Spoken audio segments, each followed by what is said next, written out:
The hum of the ultrasound machine filled the quiet exam room at Portland Women's Health Center. Julia Dawson lay back on the padded table, her hands clutching the thin blanket that covered her midsection. At 29, this was her first pregnancy, and she had come in expecting nothing more than a routine checkup.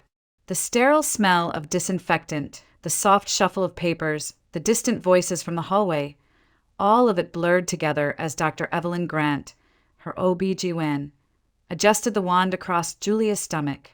Julia's husband, Mark, sat close beside her, his hand resting gently on hers. His face lit up with anticipation, the kind that made him look younger than his 32 years. Mark had been waiting for this moment with quiet patience, sketching out dreams in his mind as carefully as the houses he designed as an architect. Then Dr. Grant broke the silence. "Well," she said with a professional smile, "I can confirm everything looks healthy. And Julia, congratulations. You're expecting twins." The words seemed to hang in the air. Twins. For a moment, Julia's mind went blank. She blinked rapidly at the doctor, then at the glowing screen, where two small flickers pulsed in tandem. Her throat tightened. Instead of joy, panic surged through her body like a sudden fever. "No," she whispered, shaking her head violently. "No, that can't be right. Please, not this." Her voice cracked, and tears spilled from her eyes before she could stop them. Mark leaned closer, squeezing her hand. Hey, it's okay," he murmured, his voice soft and steady, but Julia pulled her hand free. She covered her face, sobs breaking out of her like a dam had burst. Dr. Grant looked startled. "Julia, I assure you both babies are developing well. This is wonderful news." But Julia couldn't hear the reassurance. The word twins kept echoing in her mind, dragging her back to nights long ago when she had been 10 years old, tucking crying siblings into bed while her parents argued in the next room.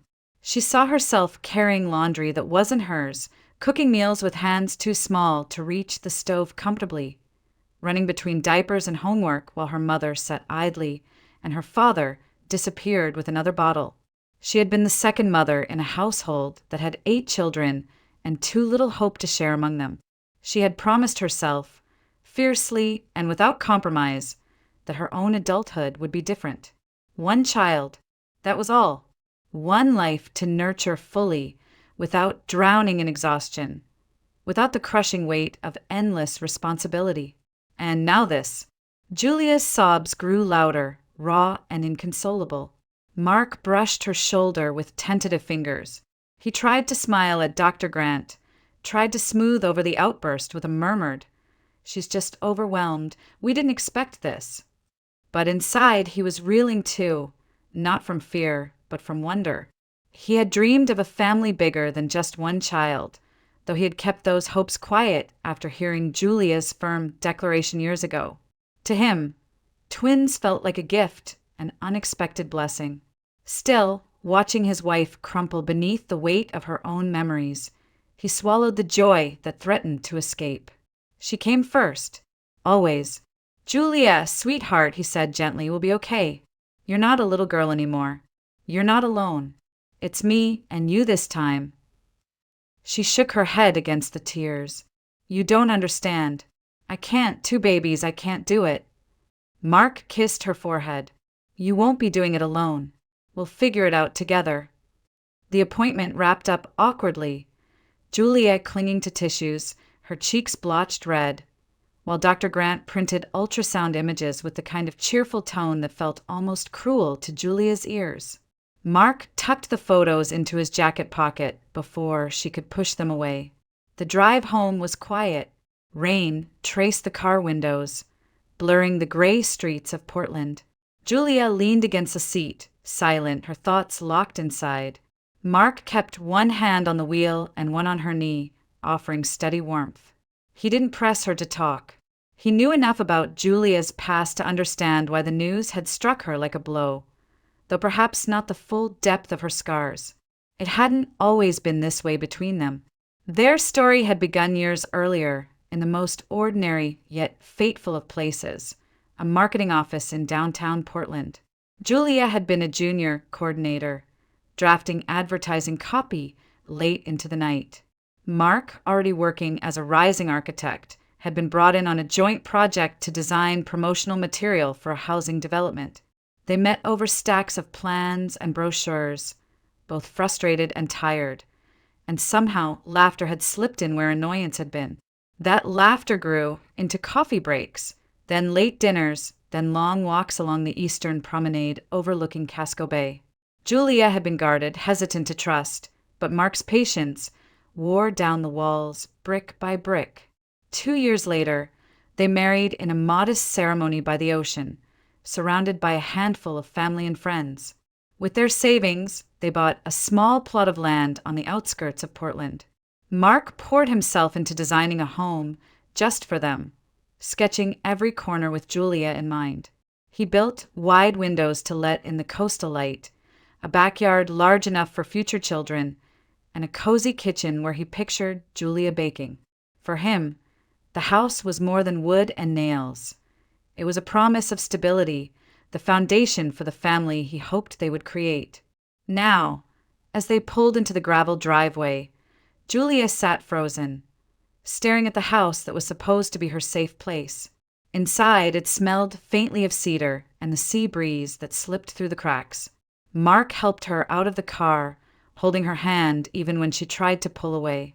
In the living room, Julia sank into the couch, burying her face in her hands again. Mark crouched before her. "Listen," he said softly, "I know this is scary, but this house, this life, we built it for us, for our family. It doesn't matter if it's one child or two. We'll make it work." Her sobs quieted into shaky breaths. She looked at him, eyes rimmed red. "You really think I can do this?" "I don't just think it," he answered. "I know it, because I'll be with you every step of the way." For the first time since the clinic, Julia let herself lean against him. The fear hadn't gone, not entirely, but in the steady circle of his arms, there was a sliver of comfort, a fragile beginning to hope.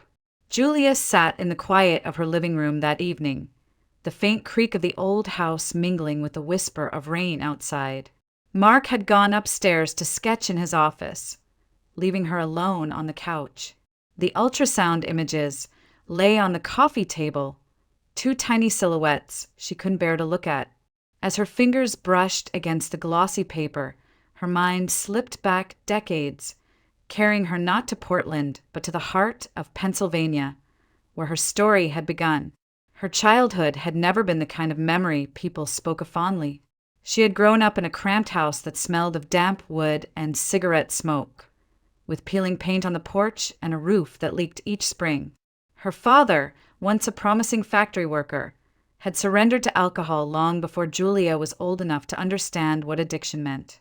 By the time she reached school age, his presence was more often in a bottle than at the dinner table. Her mother didn't work. She drifted through the days in a haze of bitterness and resignation, nursing her own disappointments but never lifting a finger to ease the family's burden. That left Julia, the eldest of 8 children, to become the one who held everything together. At 10 years old, while other girls were learning to braid hair or ride their bikes across the cul-de-sac, Julia was learning how to keep a household from collapsing. She cooked basic meals with trembling hands, stirring pasta in a dented pot while her baby brother wailed in the background. She scrubbed laundry in a rusted sink, pinning damp clothes on a line strung across the yard. She braided her younger sister's hair in the mornings before school, packed their lunches when there was enough bread to go around, and tucked them into bed at night with stories she barely had the energy to tell. There were no Saturday sleepovers, no carefree afternoons at the mall. Childhood, for Julia, had been a ledger of responsibilities, tasks to complete, mouths to feed, tears to wipe away. And for all the effort, there was never enough. Not enough food, not enough money, not enough tenderness. Just survival. Even when moments of happiness slipped through, new clothes from a church charity, a birthday cake cobbled together from box mix, the thrill of a snow day, they were fleeting, always overshadowed by the relentless demands of a house with too many children and too little love.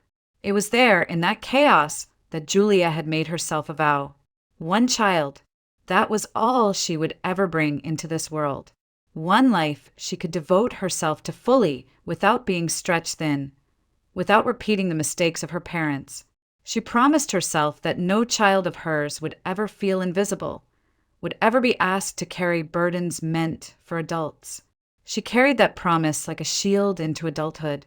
It was part of what made her cautious in relationships, wary of anyone who spoke too eagerly of building a big family. When she met Mark, she had confessed it early on, almost defiantly. One child. That's my limit. He had nodded, and though she had caught a flicker of hesitation in his eyes, he never argued. Now, years later, sitting in the comfort of the house they had built together, she thought of that shield and how flimsy it suddenly seemed. Her life with Mark was nothing like the house she'd grown up in. This home was filled with light, large windows that framed the sea in the distance, the smell of cedar and fresh paint still lingering in the beams Mark had measured and nailed with his own hands. Their kitchen gleamed with stainless steel appliances, the counters clear except for the vase of fresh flowers Mark often brought home from the farmer's market. Most evenings were quiet, warm, ordinary in the best of ways. They cooked dinner side by side, sometimes pasta tossed with herbs from the small garden Julia had insisted on planting. They took walks along the shoreline, their laughter carried by the salty wind. On weekends, Mark tinkered with home projects while Julia browsed books or planned recipes she wanted to try. There were no shouting matches, no slammed doors, no younger siblings crying out for attention she couldn't give. It was, in every sense, the life she had dreamed of, the proof that she had broken free from the cycle of scarcity and chaos. This life was her happily ever after, carefully built piece by piece, fragile and precious.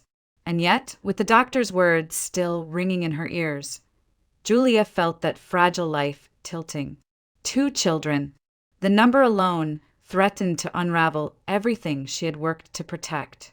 She imagined sleepless nights stretched endlessly. Double the crying, double the costs, double the fear that she would fail. The memory of her childhood clung to her like a shadow. She could still hear her father's slurred voice from the porch, still smell the sour beer on his breath. She could still feel the ache in her small arms from carrying a baby on one hip while balancing a pot of boiling water with the other. She had escaped that world. But had she escaped it enough to keep it from repeating? Upstairs, she heard the faint scratch of Mark's pencil as he sketched. He was planning the next addition to their home, a sunroom he thought would catch the best light in the mornings. Always building, always hopeful. That was who he was. Julia, meanwhile, felt like she was crumbling inside. She loved Mark deeply, and she wanted to give him the family he dreamed of, but 2 children at once felt like stepping back into the nightmare she had sworn she'd never relive. She pressed a hand to her stomach, trembling. 1 child, she reminded herself. That had been the promise. But fate, it seemed, had decided otherwise. 9 months later, the house Mark had designed echoed with the sound of new life. At Maine Medical Center in Portland, Julia Dawson gave birth to 2 healthy baby boys, a pair of cries piercing the delivery room and filling it with both chaos and wonder. She was exhausted, sweat dampening her hairline, her hands trembling from hours of labor. But when the nurses placed the infants in her arms, the weight of them felt surreal. 2 tiny bodies, red-faced and wriggling, each with a heartbeat steady against her chest. "Aiden and Cole," Mark whispered, his voice thick as he kissed her temple. He had insisted they name one after his grandfather, and Julia, though still dazed, had agreed. The other name she had chosen for herself. Together, they spoke them aloud like a prayer. Aiden Dawson and Cole Dawson, their sons. Mark's joy was unrestrained. He moved around the room in a blur, thanking nurses, holding one son while Julia held the other, taking picture after picture on his phone as if he could capture every second before it slipped away. His laughter was soft, reverent, a sound Julia had rarely heard from him, and it made the corners of her mouth, lift despite her exhaustion. For Julia, the joy was quieter, more hesitant. At first, she felt only the shock of doubling.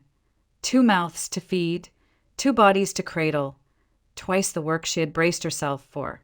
But as the days bled into nights and she learned the rhythms of her newborns, something shifted. She discovered that holding one son while hearing the soft coo of the other didn't feel like drowning the way she had feared. Instead, it was a strange, expansive fullness she hadn't expected.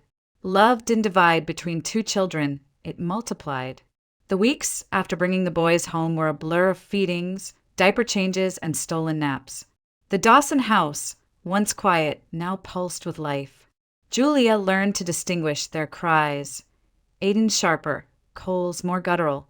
She found herself smiling at the way they flailed their arms, as though they were already arguing in some secret language only they understood. Mark, true to his word, shared every task. He paced the halls with a baby cradled against his chest at 3 a.m, built a rocking cradle in the garage during the day, and whispered stories to them in the evenings about the houses he would one day design for them to see. Slowly, Julia's fear began to fade. She would sit in the nursery, rocking one son while the other slept nearby, and feel something she hadn't in years: peace.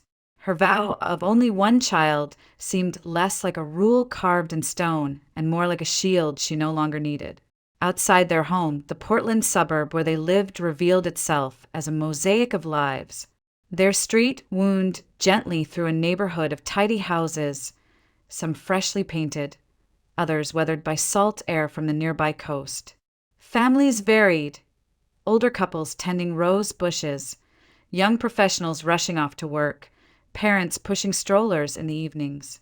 The Dawsons fit comfortably in, their modest home blending with the rhythm of suburban life. But not all houses on the street told stories of stability. Across the way lived a young couple with a boy about 3 years old. Julia had noticed them before the twins were born, but in the haze of new motherhood, their presence became sharper in her mind. The parents often came home with grocery bags clinking faintly with bottles, their laughter too loud, too careless. Their son, Liam, trailed behind them in worn sneakers, his small frame lost in oversized clothes that never seemed warm enough for Maine's long winters. Julia's heart clenched every time she saw him. His hair was uncombed, his cheeks pale, his little hands bare even on days when frost still lingered on the grass. She caught glimpses of him standing by the chain-link fence in their yard, staring at her twins when she carried them outside for fresh air. His eyes were large and solemn, too old for a child his age. Mark noticed her lingering looks. "He's their child," he said gently one evening as they watched Liam toddle along behind his parents, who carried 6-packs of beer instead of toys or books. "It's not our place." Julia nodded, but the image of the boy stayed with her long after the Dawsons' front door had closed. She couldn't shake the ache in her chest. She had 2 babies now, 2 sons she could love and protect with all the strength she possessed. And yet, when she looked across the street and saw Liam's thin shoulders hunched against the wind, she felt a sharp tug in her heart, as if fate were whispering that her story with him was not yet written. The wind swept off Casco Bay that afternoon, carrying with it a cold drizzle that turned the Portland sidewalks slick and gray. Julia pulled her coat tighter around her shoulders as she hurried from the salon. Her freshly trimmed hair plastered damp against her cheeks, despite the umbrella she clutched. Mark had taken the car to work, so she was left to walk the mile from the bus stop back to their neighborhood. She didn't mind the exercise most days, but the sky felt heavy, and all she wanted was to get home to her boys. As she turned the corner near an abandoned house, an old clapboard place with peeling paint and sagging gutters that had sat empty for years, something caught her attention. A faint rustle, almost swallowed by the rain. She slowed, squinting through the drizzle toward a thicket of overgrown bushes by the side fence. At first she thought it might be a stray cat or raccoon, but then she heard it, the thin, uneven whimper of a child. Her heart lurched. "Hello." Julia called softly, stepping closer, rain splattering across her boots. A small figure shifted beneath the dripping branches. When Julia knelt, her breath caught. It was Liam, the little boy from across the street. His jeans clung to his legs, soaked through. His socks were muddy, no shoes in sight. A threadbare sweater clung to his tiny frame, and in his arms he gripped a stuffed gray rabbit, its fur matted from the rain. His lips trembled as he looked up at her, wide-eyed and pale. "Liam," Julia whispered, shocked. "Honey, what are you doing out here?" He hugged the rabbit tighter, shoulders shaking. His voice came out as little more than a whisper. "Daddy's mad. Mommy's mad." The words were broken, but Julia understood enough. Her throat tightened. She reached out a hand, careful not to startle him. "It's okay. You don't have to stay out here in the cold. Come with me, sweetheart. Let's get you warm." For a moment, Liam hesitated. His small eyes darted between her hand and the wet ground, as if weighing whether he could trust her. Then, with a shiver that looked far too big for his tiny frame, he crept out from beneath the branches and let her guide him by the hand. By the time they reached the Dawsons' front door, Julia was drenched. She ushered Liam inside quickly, the warmth of the house wrapping around them. The smell of cedar and the faint lavender scent from the diffuser made the contrast almost dizzying. She hurried him to the laundry room, peeling off his soaked sweater and jeans with gentle hands. "Don't worry, I'll find something dry." She rifled through the closet until she pulled out a set of pajamas. Bright dinosaur prints, a gift someone had brought for Aiden and Cole that was still too big for them. She slipped the fabric over Liam's chilled skin, the sleeves hanging long past his wrists. "There," she said softly, brushing damp hair from his forehead. "Much better." In the kitchen, she warmed milk and stirred cocoa powder into it, the rich scent filling the air. She handed the steaming mug to Liam, who cradled it carefully in both hands. He sipped, closing his eyes as though the warmth traveled straight to his soul. The nanny, who had been minding Aiden and Cole, emerged from the nursery with a puzzled look. "Mrs. Dawson, who is this?" Julia's heart skipped. She hadn't thought this far ahead. "He's, a neighbor. Just here to play with the boys for a little while," she said quickly, forcing a smile. The nanny raised her eyebrows, but didn't press, gathering her bag when Julia told her she could head home early. Once the door shut, silence fell. Liam sat at the kitchen table, sipping cocoa, his rabbit drying on a towel nearby. Julia leaned against the counter, staring at him. Something deep inside her twisted. An ache, a fierce urge to protect. The sound of the front door opening made her jump. Mark stepped in, shaking rain from his jacket, briefcase in hand. He froze when his eyes landed on the boy at the table. "Julia," he said slowly, setting the case down. "Why is Liam here?" She swallowed hard. "I found him outside, in the rain. He was freezing, Mark. I couldn't just leave him there." Mark rubbed a hand over his face. "Honey, you can't just bring him into our house like this. He has parents. They don't take care of him," Julia snapped, her voice breaking with sudden tears. He was shivering, Mark. Alone, soaked through. What kind of parents let that happen? Mark crossed the room, lowering his voice. "I know it's awful, but he isn't ours. If we get involved without thinking, it could cause trouble. We have to return him." "No," Julia's response was immediate, desperate. She clutched the back of a chair as tears spilled down her cheeks. "I can't send him back there. You didn't see him. How scared he was. How cold. Please don't make me." Mark exhaled, frustration and worry etched across his face. He knelt beside her, taking her hands. "Julia, listen. We have to be smart. He's not our child. If we want to help, there are ways. We can talk to someone, maybe report it. But sneaking him in here? That isn't the answer." She shook her head, sobbing openly now. "I know what it's like to be forgotten, to be the one nobody looks out for. I won't do that to him." The air between them thickened with tension. The quiet sound of Liam sipping cocoa, the only thing breaking the silence. Julia's heart hammered in her chest, torn between the fear of overstepping and the certainty that she had just crossed a line she could never uncross. And Mark, torn between reason and compassion, could only look at his wife, his trembling, tear-streaked wife, and realize that this battle was only beginning. The weeks that followed were uneasy. Julia couldn't shake the image of Liam crouched in the rain, clutching his stuffed rabbit as though it were his only anchor in the world. Even after Mark had gently but firmly walked him back to his parents that night, the boy's face lingered in her mind. She found herself glancing across the street more often than before, heart tightening each time she saw him wandering the yard alone or following behind his parents like a shadow. Mark tried to reassure her. "We did what we could," he told her one evening as they washed bottles together at the kitchen sink.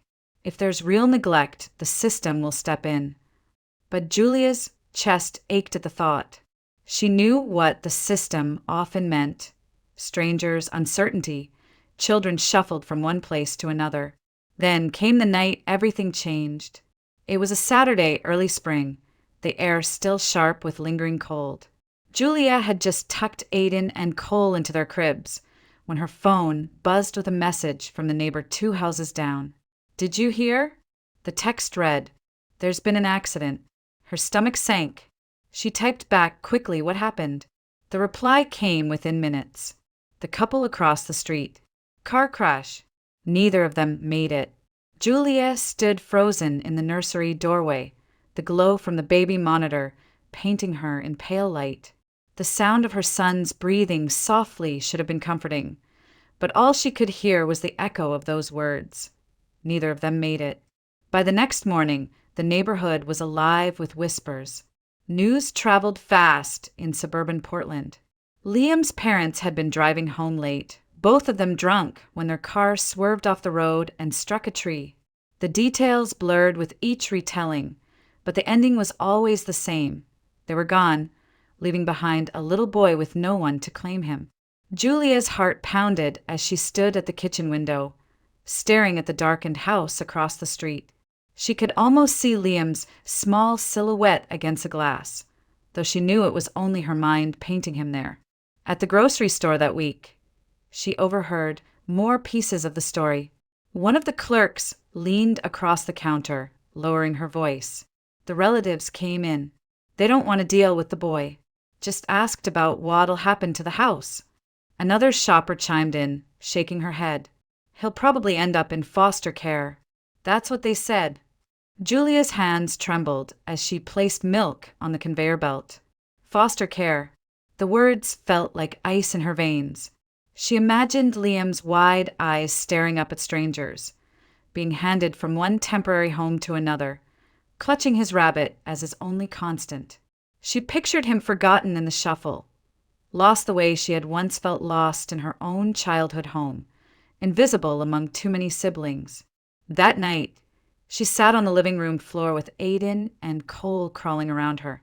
Their tiny hands tugged at her sweater, their laughter bubbling up like music. But Julia's gaze drifted toward the window again. She pictured her sons in Liam's place, alone, unwanted, dependent on a system that couldn't possibly love them the way a parent should. The thought made her chest seize with panic. Tears blurred her vision. She pulled Aiden close, then Cole, hugging them so tightly they squirmed in protest. "I'll never let that happen to you," she whispered fiercely. But as soon as the words left her lips, her mind circled back to Liam, who was whispering the same promise to him. Mark found her later, rocking both babies in her arms, though they were long past due for sleep. "Julia," he said softly, setting down his work bag. "What's going on?" Her voice cracked as she answered. "He's going into foster care, Mark. They don't want him. They only care about the house, the money. What's going to happen to him?" Mark exhaled slowly, running a hand through his hair. "I don't know, but you can't carry this like it's ours to fix." But Julia shook her head, tears streaming freely now. "You don't get it. I can't just stand by and watch. Not him. Not after everything I've seen. I won't let him be tossed around like he doesn't matter." The conviction in her voice startled even herself. For weeks, she had been weighed down by fear, but now a different kind of fire lit inside her. The thought of Liam swallowed by the foster system felt unbearable, like a wound she couldn't let form. That night, as the rain tapped gently against the windows, Julia lay awake staring at the ceiling. She thought of her childhood in Pennsylvania, of being the eldest daughter pressed into service as a second mother, of how it felt to be invisible. She thought of Liam's trembling voice in the rain. Daddy's mad. Mommy's mad. Her decision crystallized with terrifying clarity. She could not let him disappear into the system, not while she had a voice, not while she had arms strong enough to hold him and a home with room to spare. She turned toward Mark, sleeping soundly beside her, and whispered into the dark, "I can't let him go." Julia waited until after dinner to bring it up. The boys were asleep in their cribs upstairs, and the house had finally settled into its nighttime rhythm. Mark was at the kitchen table, flipping through architectural sketches with a pencil balanced between his fingers. The lamplight cast soft shadows across his face. He looked content, grounded, exactly the way she needed him to be. But her chest ached with the words pressing against her ribs. She couldn't keep them in any longer. "Mark," she began, her voice unsteady, "I want us to adopt Liam." The pencil dropped from his fingers, rolling across the table. He blinked at her as though she'd spoken in another language. "Julia, do you know what you're saying?" "Yes." Her hands trembled, but her tone was firm. "His parents are gone. The relatives don't want him. He'll go into foster care, and you know what that means. I can't let it happen. I won't." Mark leaned back, exhaling heavily. "Julia, this isn't just about wanting to help.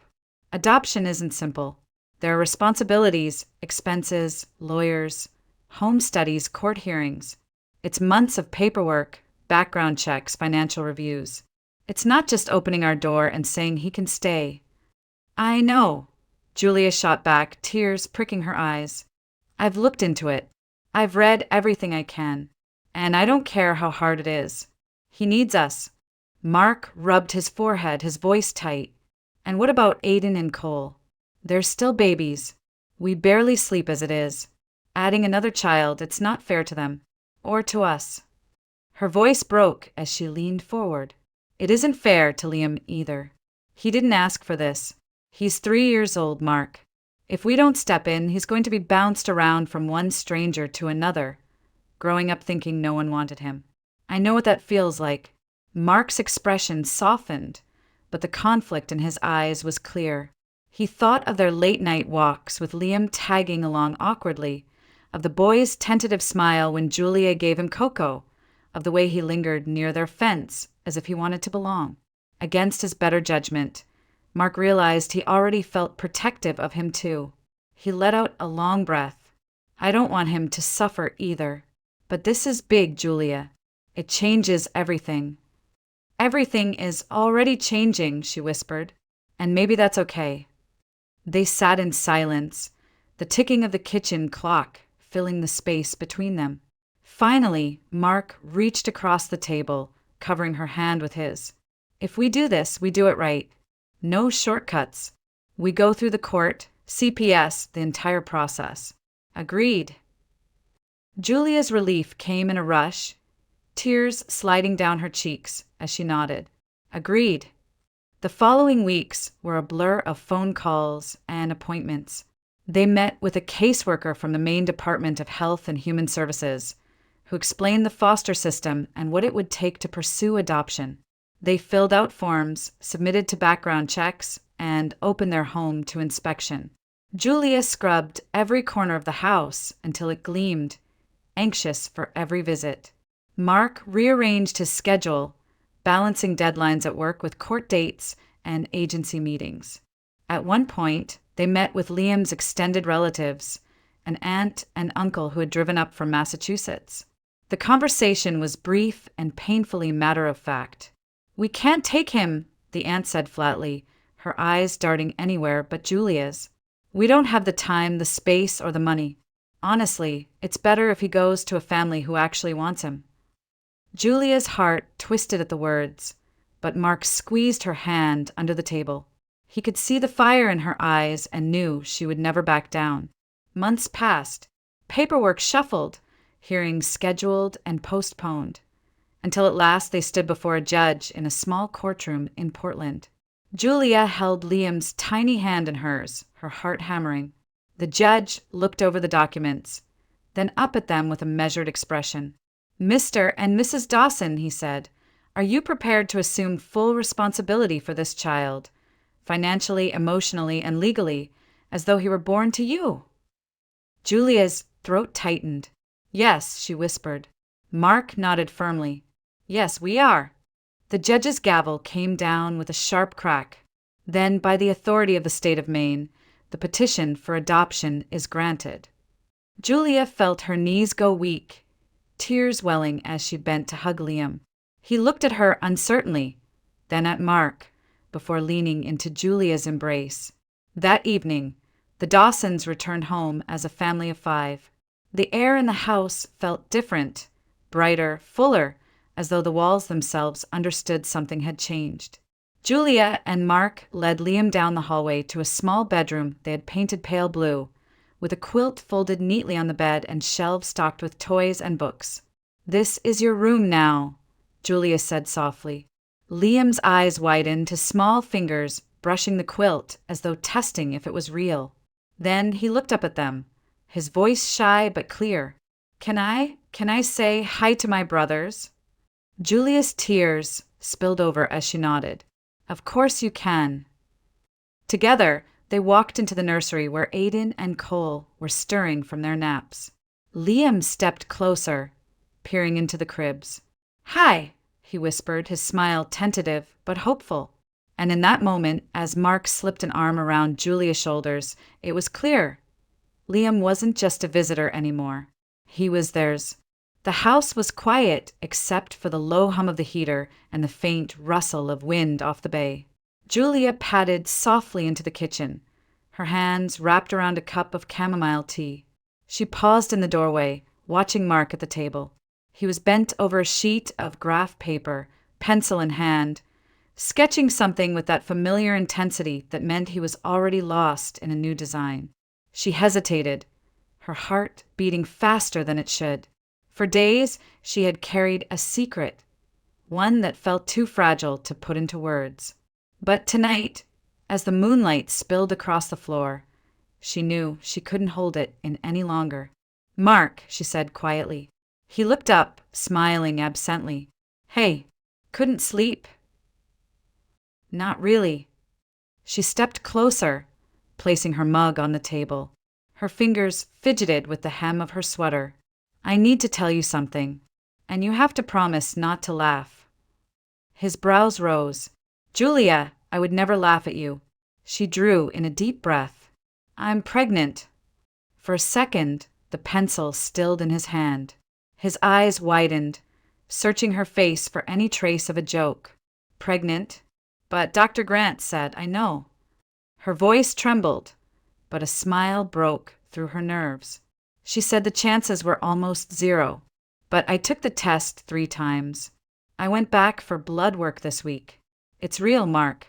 I'm pregnant." He pushed back his chair, so quickly it scraped against the floor. "Oh my God!" In 2 strides, he was at her side, pulling her into his arms. His breath caught as he held her, one hand tangled in her hair, the other pressed against her back as though to keep her from vanishing. "Julia, this is the happiest moment of my life." Tears welled in her eyes as she whispered against his chest. "Are you sure? I know it's a lot. 3 little ones already. Don't." He tilted her chin up so she had to meet his gaze. His eyes shone with a mixture of awe and certainty. "This isn't a burden. It's a miracle. We thought it would never happen again, and yet here we are. Julia, we're being given something we didn't even dare to hope for." She laughed softly, tears spilling over. "I was so scared to tell you." He kissed her forehead. "Scared? I feel like the luckiest man alive. Look at us. Aiden, Cole, Liam, and now another little one. Our family is fuller than I ever dreamed." In the days that followed, their home seemed infused with new energy. Julia caught herself humming while she folded laundry, her hands unconsciously drifting to her stomach. Mark, true to form, immediately began planning. One Saturday morning, he spread out blueprints on the dining table. "I'm thinking we expand the backyard," he said, eyes bright. "We'll build a swing set here, maybe add a sandbox next to it. And you've always wanted flower beds along the fence. We'll do that too. It'll be a space for all of them to grow up together." Julia leaned over his shoulder, studying the lines he'd drawn. "You really think we can manage it all?" He slipped an arm around her waist, pulling her close. "We've managed everything else. Why not this?" The twins toddled through the room just then, Aiden dragging a toy truck, Cole clutching a worn blanket. Liam trailed behind, carrying his stuffed rabbit. They crowded around the table, peering at the drawings with wide eyes. "What's that?" Liam asked, pointing to the sketched swing set. "That," Mark said with a grin, "is where you're going to fly higher than the trees." The boy's face lit up, his smile bright and unguarded. Julia felt her throat tighten at the sight. It was moments like this, small, ordinary flashes of joy, that reassured her they were doing the right thing. Spring crept slowly over Portland. The snow melted into soft earth, and the Dawsons' backyard became a canvas for transformation. Mark dug into the soil, setting posts for the swing set while Liam helped carry tools. Julia knelt by the fence, pressing seeds into neat rows, her hands dirty and her heart full. Aiden and Cole squealed in their playpen nearby, watching the flurry of activity. By the time the sun dipped low, the yard bore the beginnings of their dream. Wooden beams rising for the swing set, a box framed for the sandbox. Fresh soil dark against the budding flower beds. Julia stood with her hand on her stomach, the faint swell beneath her sweater a reminder of the new life growing inside. Mark joined her, wiping sweat from his brow, his smile tired but content. He wrapped an arm around her shoulders. "Can you picture it? The kids running here, flowers blooming, laughter everywhere." She leaned into him, her eyes glistening. "I can. For the first time in a long time, I really can." And as the evening light bathed their unfinished garden, Julia felt a sense of hope settle deep in her bones. For years, she had feared that too many children would break her, that her past would repeat itself. But standing there with Mark, surrounded by the children they already loved and the promise of one more, she realized something she had never allowed herself to believe. Love had no limits. 3 years passed, and the Dawson home blossomed in ways Julia never could have imagined. The backyard that Mark had once sketched on paper was now alive with color and sound. The swing set stood sturdy against the sky. The sandbox was filled with buckets and shovels, and flower beds lined the fence with bursts of tulips and daisies. The house itself hummed with the rhythm of family life, noisy, messy, but undeniably full. On a golden summer afternoon, the Dawsons gathered to celebrate Sophie's 3rd birthday. She had been born on a rainy night in June, a small miracle Julia never thought possible. And now here she was, bright-eyed, with dark curls bouncing as she toddled across the lawn. A checkered picnic blanket spread across the grass, topped with plates of sandwiches, bowls of fruit, and a pink frosted cake waiting to be cut. Aiden and Cole, now rambunctious 6-year-olds, darted back and forth across the yard in a game of tag.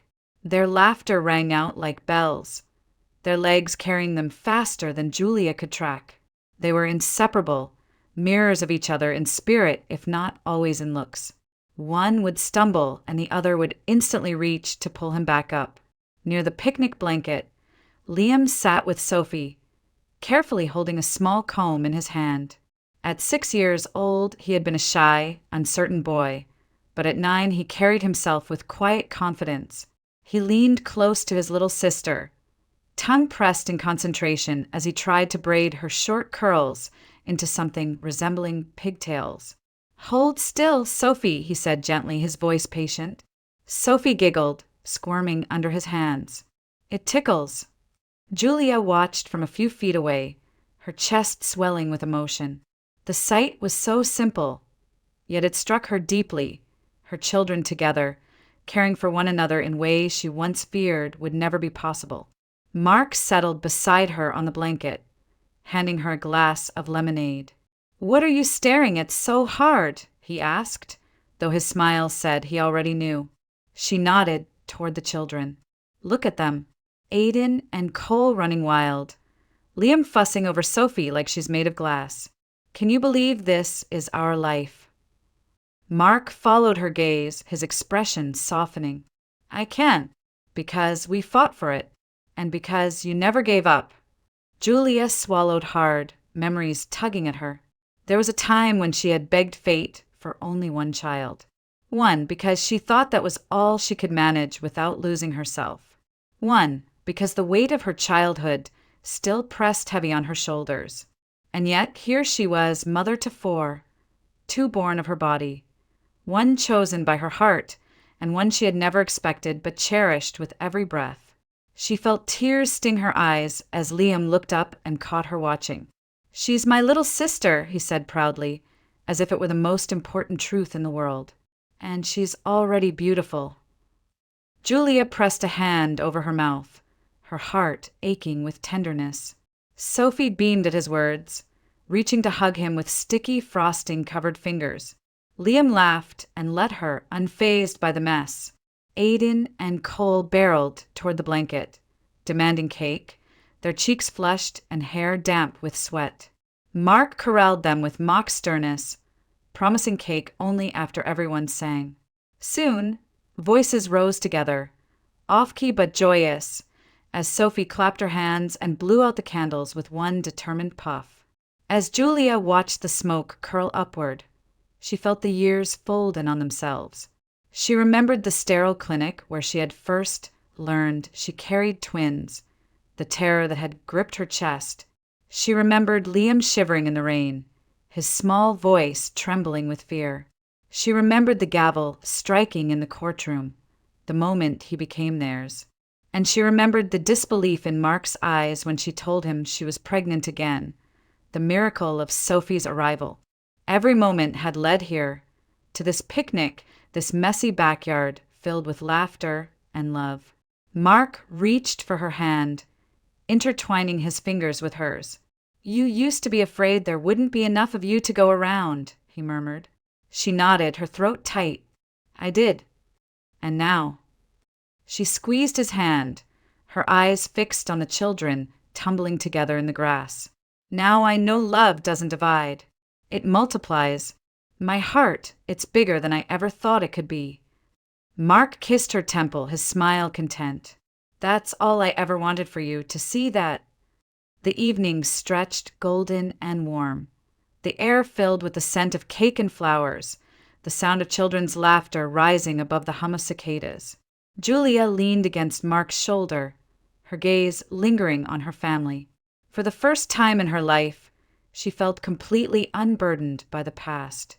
The cycle she had feared would consume her had been broken.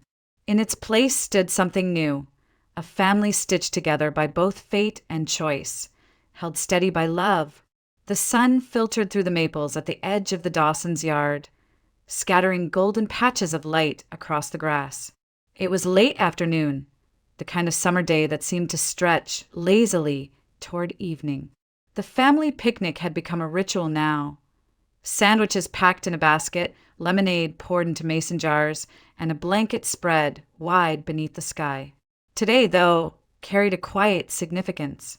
Sophie, now toddling confidently at 3, had decided she was ready to take her first longer steps on the uneven lawn. Her curls bounced as she wobbled forward, arms stretched wide for balance. Julia sat on the blanket, breath caught in her throat, her hands hovering as if ready to catch her youngest at any second. Just a few feet away, Liam walked beside Sophie, his small hand steady near her shoulder, but not holding on. He had grown into his role as big brother with a kind of tenderness that sometimes made Julia's chest ache. "You got it, Sophie," he encouraged, his voice calm and sure. "Keep going. I'm right here." Behind them, Aiden and Cole shouted cheers as though their sister were running a marathon. "Go, Sophie! You can do it! Don't fall!" Their laughter rang across the yard, full of pride in their little sister's determination. Sophie stumbled once, her tiny shoe catching on the grass, but Liam's hand was there in an instant, steadying her before she could fall. She looked up at him, her face breaking into a grin, and pressed forward again until she collapsed into Julia's waiting arms. The yard erupted in applause, led by Mark's deep, joyful laugh. He clapped Aiden and Cole on the shoulders as if they had been her personal trainers. "Your sister's already a champion," he said proudly. Julia hugged Sophie tight, her heart thudding with both relief and wonder. When she looked up, her gaze swept over all 4 children gathered around her, their faces flushed with sunshine and happiness. The picture they made together was almost too much to take in. She thought of the road that had brought them here, the sterile ultrasound room where she had first panicked at the thought of twins, the rain-soaked day when Liam had been a shivering figure clutching a stuffed rabbit, the courtroom where a gavel had struck and changed their lives forever, the night she whispered to Mark that she was pregnant again when hope had seemed impossible. Each moment had felt like a breaking point, and yet, together, they had become stepping stones leading to this exact scene. Julia let out a breath she hadn't realized she was holding. Happiness, she realized, didn't always come the way you planned. Sometimes it arrived in the form of 2 babies instead of 1. Sometimes it appeared as a neighbor's child who needed a home. Sometimes it slipped quietly back into your life when you had been told it was impossible. Her heart swelled with a truth she had once resisted. Love didn't deplete. It grew, expanding to hold every soul entrusted to it. Mark lowered himself onto the blanket beside her, looping an arm around her shoulders.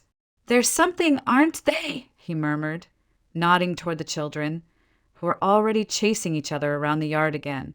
Julia leaned into him, her head against his chest. "They're everything," she whispered. For a moment, the 2 of them sat in silence, watching their children dart through the grass, Sophie's laughter high and sweet, Liam's steady voice calling after her, Aiden and Cole tumbling in friendly competition. The late afternoon light bathed them all in gold, wrapping the scene in a warmth that Julia wished she could hold forever.